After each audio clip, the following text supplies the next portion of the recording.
आपसे पूछे ऐसा कौन सा बिल है जो लोकसभा की असली ताकत का सिंबल है, या ऐसा कौन सा बिल है जो सिर्फ लोकसभा में आ सकता है, तो आप क्या कहेंगे? तो आइए आज बात करते हैं मनी बिल के बारे में।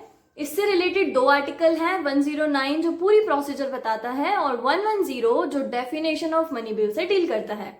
109 में कहा है कि यह bill prior recommendation of the president सिर्फ और सिर्फ लोकसभा में आ सकता है। राज्यसभा के पास इस बिल से रिगार्डिंग ज्यादा पावर्स नहीं होती, ना ही अमेंड कर सकते हैं ना ही रिजेक्ट कर सकते हैं, यह सिर्फ रिकमेंडेशन दे सकते हैं, वो भी 14 डेज के अंदर अंदर।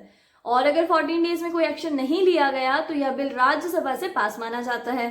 और तो और यह रिकमेंडेशन लोकसभा के ऊपर बाउंड नहीं है, वो चाहे तो माने चाहे तो ना माने। प्रेसिडेंट इस बिल से रिगार्डिंग सस्पेंसिव वीटो यूज नहीं कर सकते, इसका मतलब वो उसको रिकंसिडरेशन के लिए पार्लियामेंट को नहीं भेज सकते।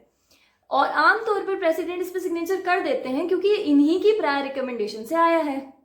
अगर सवाल उठता है कि कोई बिल मनी बिल है या नहीं, तो स्पीकर का डिसीजन फाइनल होता है। अब बात कर लेते हैं 110 आर्टिकल पे, जिसमें डेफिनेशन ऑफ मनी बिल दी गई है।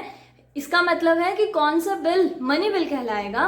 तो अगर वो बिल टैक्सेशन से रिलेटेड है, गवर्नमेंट बोरोइंग से रिलेटेड है, या कंसोलिडेटेड फंड ऑफ इंडिया की कस्टडी या उससे विड्रॉल पैसे निकालने से रिलेटेड है, तो वो बिल मनी बिल कहलाता है। अगर आपको इन्फॉर्मेशन अच्छी लगी है तो प्लीज अपने फ्रेंड्स के साथ शेयर कीजिएगा। और अगर आगे से आप मनी बिल सुने तो याद रखिएगा कि ये सिर्फ पैसा नहीं, लोकसभा की असली ताकत का सिंबल है। Thank you.